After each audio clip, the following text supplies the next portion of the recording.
everyone, welcome back to my YouTube channel Beyond IT Technology. If you're new to my YouTube channel, my name is Victoria, and in my YouTube channel I talk about cybersecurity, the different types of cybersecurity, in different industries, and today I'm making a video about phishing attack and how to detect it.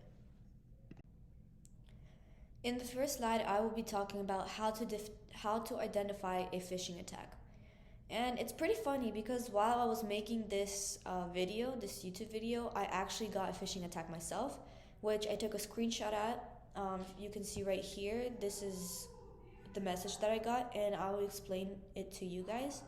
I crossed it out just in case that none of you guys press on the link or something. So I want to go through of how I detected that this was a scam, and just to tell you guys some key points of how to detect more easily and how to find out if it's a scam or if it's a real thing. For me, the first red flag was the email that it came with. It was just a random email, not from UPS at all. Didn't have the word UPS written in it at all. So that's for me, I knew that right there and then that was fake and that it was a phishing attack. If some people didn't know that, that's fine. But the next red flag for me would have been the link. Usually if you ever get, for example, FPL, if you get for electricity bills, they say press this link, and the link is usually blue. So you can just press it and you go into their website. Well, in this case, they wanted you to copy and paste. They wanted you to paste it into Safari and then press a link, which you can never do. Never copy their link and never paste into Safari, and never ever click on the link that it gives.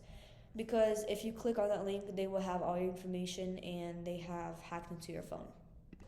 Also, it was kind of funny because at the end they put USPS team wishes you a wonderful day, and at the end it says T3NC, which has nothing to do with USPS, so that's another red flag right there. In this slide, I will be talking about what to do when you get a phishing attack. First of all, never click on the links. That's the most important route, is to never click on the links. Report it, ignore it if it's not that serious, if it's not life-threatening or anything, just ignore it. Like when I got that text, I just reported it to junk and I just deleted it. Also, you have to remember that phishing attacks can vary, so not all of them. If you do press on a link, it doesn't always mean that, okay, now they have your information or now they stole something. Because there's different types of phishing attacks and different intentions. So it doesn't necessarily mean if you pressed on a link that they have your information. In this slide, I'll be talking about the types of phishing attacks.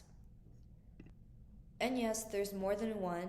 There is a phishing attack, a whaling attack, and a spear phishing attack. And you guys might be asking why I have a picture of a whale, of a fisherman, and a spear fisherman. Well, that's because I'm going to use those three pictures to better explain to you guys what a phishing attack, a whaling attack, and a spear phishing attack does and what it is. Let's start with a phishing attack. Phishing attack is, for example, if any of you guys goes fishing and you throw the rod into the ocean or to the river, wherever you guys are fishing, and you just get multiple fish, right? You try and catch multiple fish. You're not specific about one exact fish. You just want to get as much as fish you can, and you don't really care which fish you're gonna get. That is a phishing attack, because in a phishing attack, you just send out messages and emails to multiple people and hope that some of them will buy and some of them will press on the links. A spear phishing attack, on the other hand, why I put a spear fisherman is, if any of you guys have been spear fishing, you know that when you're down there in the ocean and there's many fish around you, but you're focused on this one fish that you want to catch. You can't catch multiple fish. Well, you can, but you're mostly focused on one fish. So a spear phishing attack is focused on one person or one specific organization that it wants to attack. And then there's the whaling attack. And this is why I put a whale, is basically when someone is trying to, or when a hacker is trying to do a whaling attack, He's focused on high-profile employees. For example, as I have written there, an executive officer or a chief financial officer, someone who is very high-profiled. That's why I have a whale here, is because it's not easy to catch a whale, right? It's almost impossible to catch a whale. So, and plus it's whaling attack. That's kind of how you can remember it.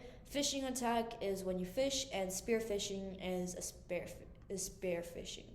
So, I thought that would be a funny and a easier way to remember these three attacks. In this slide, I will be talking about case studies. Now, there's about 5 case studies here, but I won't be talking about all of them. But if you're interested, please read through them. They're very interesting. The first case I will be talking about is the Netflix phishing campaign in 2020. So what happened was that the attackers launched a phishing campaign pretending that they were Netflix employees, and they sent out multiple emails saying that you need to update your payment method or your account will be banned, or you need to update your login information. And in that email, they would attach a link to a false website, to a false login website pretending that it's Netflix. And when the people would click on the website and go into the website, they would put in either their card number or their passwords. And whenever they did that, now the attackers had all their information. What Netflix did about this situation? They sent out emails to their customers saying that please verify the URLs before clicking on anything. Make sure that it's actually coming from us, and please do not fall for this. So now we'll be talking about the Google and the Google Docs phishing scam in 2017. So what happened here was that attackers launched a phishing campaign targeting Gmail users.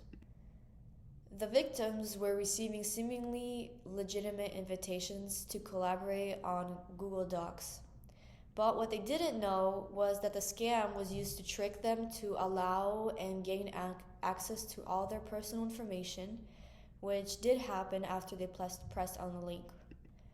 But thankfully, Google swiftly identified and disabled the malicious apps, which then was used and helped people regain their personal information and their contacts.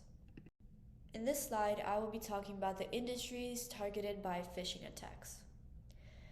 This is not all of them, this is some of them. This chart that I have here is probably more than I have listed here, but let's read through these ones. So financial services such as banks, credit unions, and financial institutions are frequently the ones that are targeted by phishing. Also, healthcare, such as hospitals, clinics, and healthcare providers are vulnerable. Technology campaigns, tech films, software developers, and IT services are targeted. Educational institutions such as school, universities, and educational organizations. And energy and utilities, so power grids, utility campaigns, and energy providers are all targeted by phishing attacks. Reporting and response to phishing attacks. First of all is recognizing a phishing attack. Use those small tips that I gave you guys in the beginning of the video to recognize it. First of all, look at the email. That when you're receiving a email, always look at the email and see if it's suspicious. If it looks weird, or if it has nothing to do with the email that you received, or if it has nothing to do with the text that you received, you will know that it's a scam. Take actions when receiving a phishing scam. Report it, cancel it, report it to junk, do something with it. Also, just in case, always keep the evidence. Always take screenshots just in case anything happens that you have proof. So in this slide, I will be talking about phishing prevention and best practices. The one that is the most important as I talk through this whole video is verifying sender authentication. So always check if the person who's sending you this email is actually real and is not a scammer. Also, avoid clicking suspicious links or attachments. Be very careful about links and attachments. That's a very dangerous game. Creating and maintaining strong passwords. Don't just do some easy passwords. Try to do some complex passwords. For example, try to do lowercase word, lowercase, try to do some symbols like plus, at, and then do numbers. Also, update your password every, I would say, 6 months, 3 months. I would say update your passwords so that they're less vulnerable. And the video has come to an end. Thank you for watching my video. I hope that you guys gain something from this, some knowledge.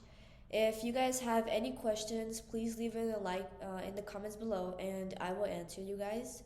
If you have any recommendations for next videos, please leave that in the comments below too. And if you enjoyed my video, please leave a like and subscribe to my YouTube channel. Thank you.